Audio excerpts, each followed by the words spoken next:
câu cả lợn câu cả lợn câu cả lợn mới này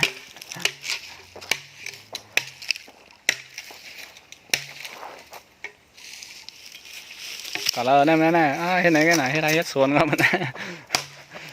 cái đây hết xuống mình em thấy xuống mình đấy ồ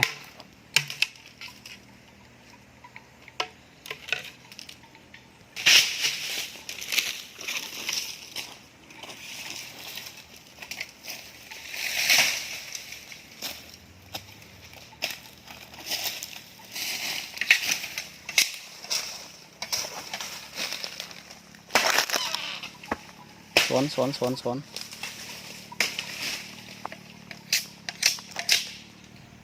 เสียงฮอกวัวฮอกควายไปนั้นก็แก๊กของมันต้นลอยนะ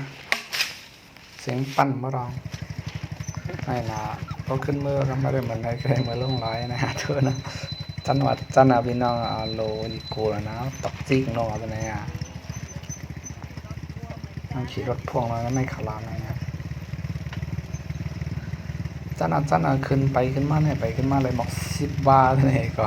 เลยมันนั่งนะ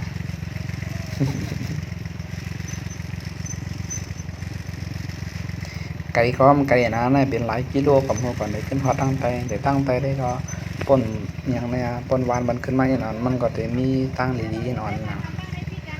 ไปขึ้นมาเมื่อเดือดซาขึ้นมาโอ้โดน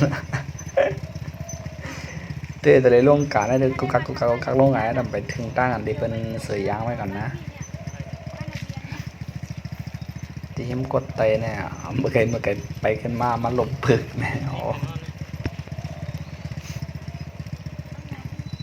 เป็นในส่วนบ้านเองกันเป็นส่วนโกยเป็นอะไรขึ้นมาในส่วนบ้านนะตามประเทศไทยเอาไว้บนสั้นเงินมากนะบนรถเครื่องได้ราดีขึ้นมากเลยหรอผมใส่ยังนะผมใส่รถห้างใหญ่นะสั้นเดีย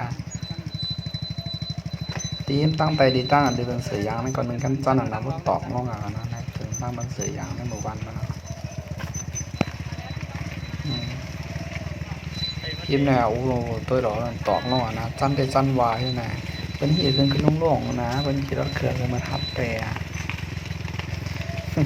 กำในกระหัดขึ้นในหมู่บ้านแล้วกันนะเตียนเข้าไปรถเตียนในก็สั้นๆนะ